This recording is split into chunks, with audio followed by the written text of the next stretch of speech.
Ahojte priatelia, vítam vás pri ďalšej motojazde v poradí druhej.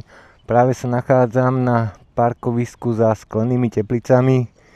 Idem z práce a keďže máme takýto pekný deň, tak som spovedal, že sa idem trošku povoziť, lebo po obede nemám plánované žiadne povinnosti, takže chcel by som si dať dnes nejaké jazero v Banskej Štiavnici. Bude to asi Rychňava. Tak poďme si trošku pojazdiť, kamera točí. Už som si namontoval aj tento displej na kontrolu tlaku v pneumatikách 2,1, 2,4 vzadu. Tak poďme smer, aký máme smer? Podhorie, Banská Štiavnica, Štiavnické bane tuším, no uvidíme. Ja musím si to zapnúť. Náročný deň v práci, tak som si povedal, že trošku si potrebujem vyventilovať hlavu a ako najlepšie ju vyventilovať ako na motorke. Teda v tomto prípade na skútri. Je tu aj dosť zákrut, tak som si povedal, že si trošku aj tak bezpečne prejdem tie zákruty, ktoré sú na Štiavnicu.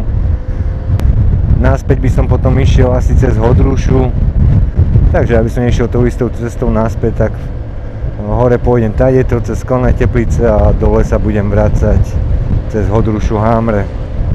Tak a listy, čo ide jeseň, veď máme už pomaličky leto, máme pekných 24 stupňov. Ráno, keď som išiel na skútri do práce, tak bolo riadne mokro, lebo do polnoci pršalo. A vedel som, že po obede má byť takéto počas, tak som povedal, že pôjdem na skútri a po obede sa trošku povozím. Tak ideme na to, krásne zákruty na tú Štiavnicu.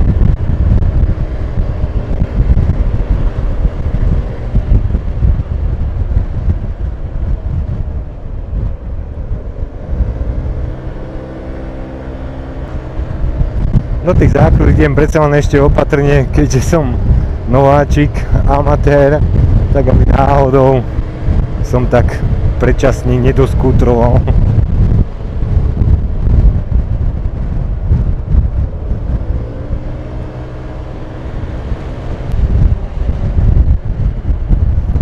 Kameň, na to bacha, aby ma neprekoprclo. Miestami je ešte mokrá cesta, tak idem niekde opatrne, lebo ozaj včera dosť pršalo. Tak aby ma niekde nešmyklo. Aj keď ešte neviem, ako sa ten skúter správa. Keď tak poriadne priklopím na nejakej mokrej ceste, tak nejdem riskovať zbytočne.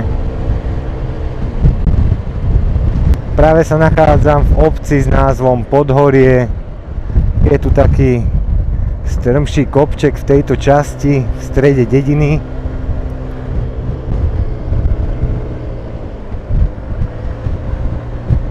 A potom už bude Banská Štiavnica. Niekedy by sme si urobili aj také video, kde by som navštívil všetky štiavnické tajchy. Dnes, ak som spomínal, teda neviem, či som spomínal, aby sme išli na to Rychňavské jazero sa pozrieť. Prišiel som na križovatku, doľava sa ide na Banskú Belu a doprava na Banskú Štiavnicu. Tu už je trošku chladnejšie, keď som bol dole v Žiari nad Hronom a v Hliníku nad Hronom, tak bolo 24-25 stupňov, tu už ukazuje 21 stupňov. Takže je tu trošku chladnejšie, ale tak predsa len sme už na kopcoch, tak bude tu určite chladnejšie počasie ako dole v dolinách. Štiavnická Kalvária po ľavej strane, veľmi pekné miesto, fotogenické. A máme tu Banskú Štiavnicu, prejdeme cez námestie, aby sme niečo aj videli, niečo pekné, zaujímavé, aj keď tá Štiavnica už je pre mňa dosť okúkaná. A keď sme s ľudskou často chodili do Štiavnice, lenže to bolo možno tak pred 10 rokmi, tá Štiavnica ešte nebola taká navštevovaná ako je teraz.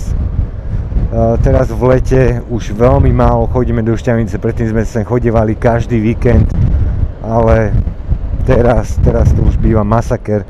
chcete sa ísť okúpať niekde na jazero, tak nemáte poriadne kde zaparkovať, lebo strašne veľa ľudí. Takže už veľmi sem nechodíme. Možno teraz, keď už mám skúter a nebude problém s parkovaním, tak opäť vyberieme sa do Šťavnice a oprášime naše staré začiatky, lebo keď sme s ľudskou spolu začínali randiť, tak sme väčšinou randili v Banskej Štiavnici, lebo máme to z domu nejakých 20 km, tak je to pre nás také dosť blízko. Displej drží, takže mám to namontované asi dobre.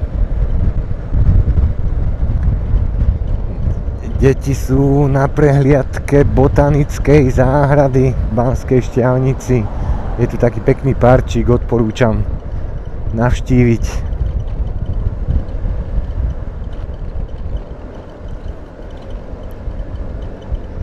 Radi chodíme aj do arboréta v Tesárskych Mlyňanoch. Tu sú sekvoje, neviem, či ich vidíte.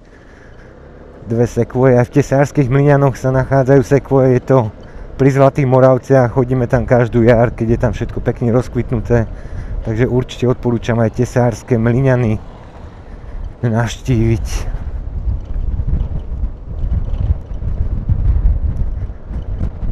Neviem, či ste si všimli z prvej jazdy, keď som išiel na Tajch, tak môžete počuť taký ten zvuk.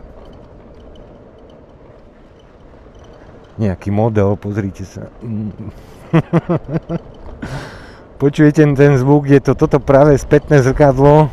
O ňom si urobíme zvlášť video, lebo je tam také ramienko a to je poškodené, takže ho budem potrebovať vymeniť. Takže najbližšie video alebo v dohľadnom čase urobím video o výmene toho ramienka, lebo ako môžete vidieť, tak to spätné zrkadlo na pravej strane len tak hompála. To na ľavej strane je pekné, stabilné, takže to si budem musieť opraviť. Už som to pozeral na internete, tak cena toho ramena na to spätné zrkadlo je nejakých 45 €, takže by som to vymenil. Drgotavá cesta.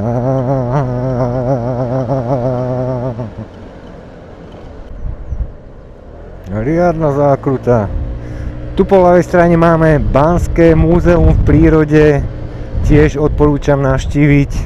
Pôjdete pekne dole do baní, čiže ak je náhodou teplý letný deň, vonku 35 stupňov, tak choďte sa schladiť do bane v Banskom múzeu v Banskej Štiavnici. Odporúčam, je to celkom zaujímavé, ak ste tam ešte neboli. A my pokračujeme ďalej na Rychňavu. Máme tu obec Štiavnické bane.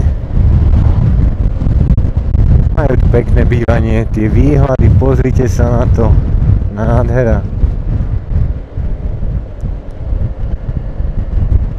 No, o Štiavnických baniach neviem nič, viem, že hrajú futbal, asi aj celkom dobre hrajú futbal, ale ináč vám neviem nič povedať, ale v Štiavnických baniach sa nachádza ešte jedno jazero alebo jeden tajch, ku ktorému by sme sa dostali, o ktorom určite všetci neviete, je tak ukryté niekde za domami, ale ten tajch by sme si ukázali vo videu o Štiavnických tajchoch, takže bude to potom jedno také dlhšie video, kde navštívime všetky tajchy v Banskej Štiavnici a ja vám dám aj moje odporúčanie, že ktoré je za mňa najlepšie, najkrajšie, aspoň z môjho pohľadu. Práve idem po hrádzi Vinčachtského jazera, neviem, či ho vidíte. Tu si všimnite, keď tady to pôjdete, tento dom po ľavej strane. Vidíte ho? Je to ako keby nedostávaný dom. A čo som počul, alebo čo sa hovorí o tom dome, takže vraj ten dom nikto nechce, lebo že vraj tam straší, neviem čo je na tom pravdy, ale že vraj tam straší a nikto to nechce. Je to na dobrej lokalite a ten dom nie je dostávaný alebo chalupa, lebo že vraj tam straší. Počul som rôzne historky o tom dome, takže preto nie je dokončený, lebo vraj tam straší. Dobre, nachádzame sa pri križovatke, kde vieme doľava odbočiť na počúvadlo, ale my ideme na Rychňavské jazero, takže ideme doprava. Takže tam sa ide na počúvadlo. Kamienky ešte po zime.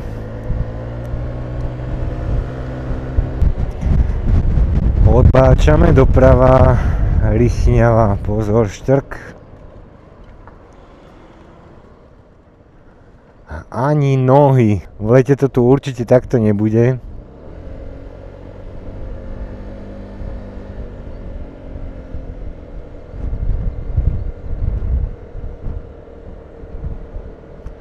To tu býva všetko plné. Nemáte si kde dať osušku, nemáte kde zaparkovať.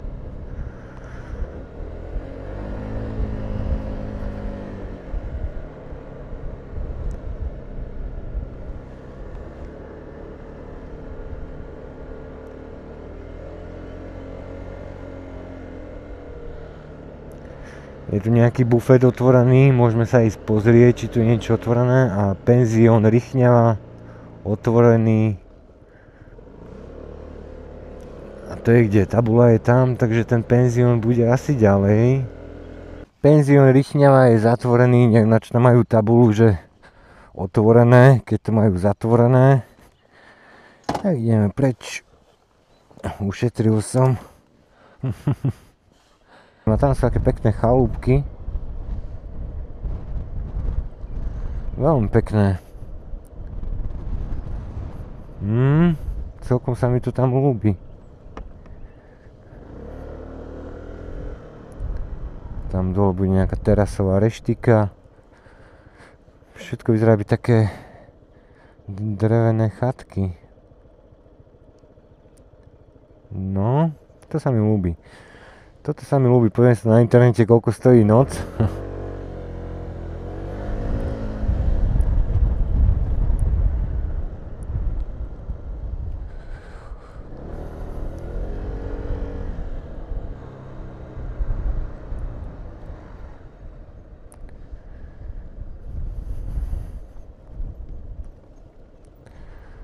Tuto zaparkujem a tu si trošku posedím.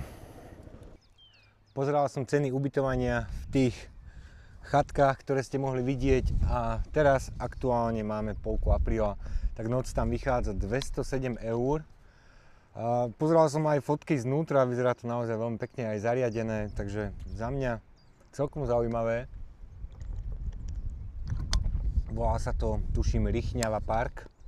A cez Booking, keď som to našiel, tak mi vyhodilo cenu 207 eur. Za noc, asi za celú chatku. Tak dobre, idem asi domov, no. Povozil som sa. Tu no aj trošku fúka dosť, nie trošku. Tak idem, aby mi nezhodilo prilbu, lebo mám prilbu položenú s kamerou, iba tak na takom drievku, tak aby som ju náhodou nerozbil. Dobre, oddychol som si, môžem pokračovať ďalej. Voda vyzerá byť čistá, kto vie, aká bude v lete a či vôbec bude dostatok. Dúfam, že nebude nejaké suché leto. Dobre, všetko mám. Môžem ísť, telefón som si odložil sem. Tak ideme, točíme.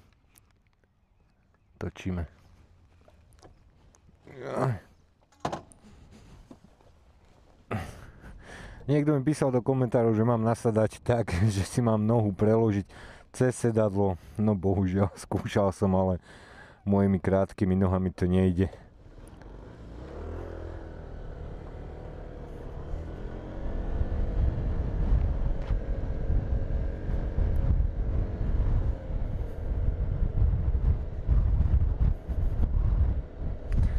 Tety som sa pýtal, či bábo spí, povedala, že spí, tak radšej idem tak potichu, aby som náhodou nezobudil.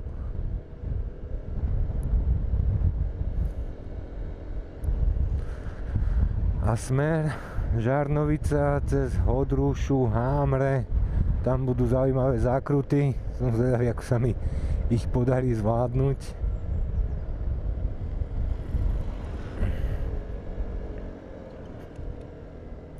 Išiel by som aj cez Levice, lenže chcem ísť domov, chcem si dať kávu, otvoriť si pozník a využiť ešte letné lúče.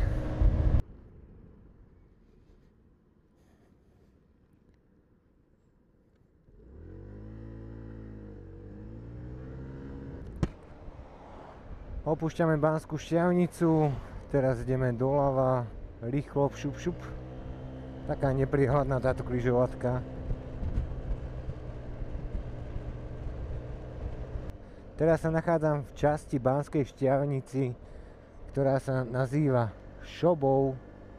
Sú tu také bytovky a nechcete, aby sa vám tu pokazila motorka alebo auto. Teraz som prišiel na Červenú studňu, doprava sa dostanete do Bzenice, pôjdete cez Vyhne a ja idem doľava, alebo vlastne rovno na Hodrušu, Hámre a na Žarnovicu. Veľmi pekná cesta, veľmi, podľa mňa na učenie je úplne ideálna. Aj keď by som neodporúčal ísť piatok, sobotu alebo nedelu, lebo vtedy je to dosť frekventované. A keďže dnes je streda, tak dnes sa relatívne dá, ale tie zákruty sú brutálne.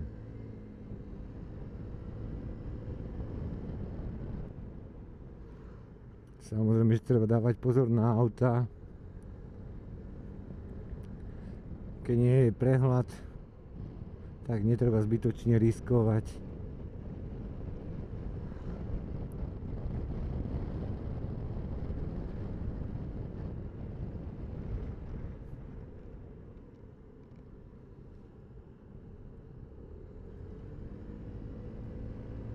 Keď je taká zákruta, že nevidím poriadne, tak radšej sa držím pri kraji, lebo niektoré tie autá si to môžu rúbať stredom, aby vás nesundali.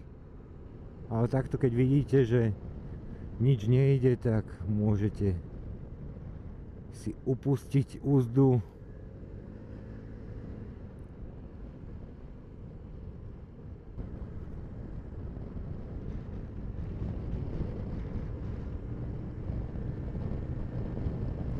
Hodruša, Hámre, strašne dlhá dedina, najdlhšia 50-ka. Ešte som jednu zažil na Orave, neviem ako sa už volá tá obec, ale je to tesne pred hranicami s Poľskom, možno Oravská Polhora.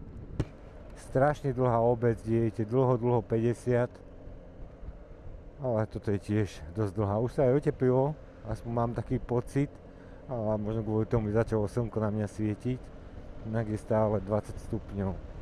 Dobre, tak prejdeme Hodrušu a sme doma. Tak milí priatelia, už som v Žarnovici, to je za mňa z dnešného videa všetko. Ja budem rád, ak sa vám dnešné video páčilo, tak nechajte like na tomto videu a vidíme sa na budúce pri ďalšej jazde. Ahojte.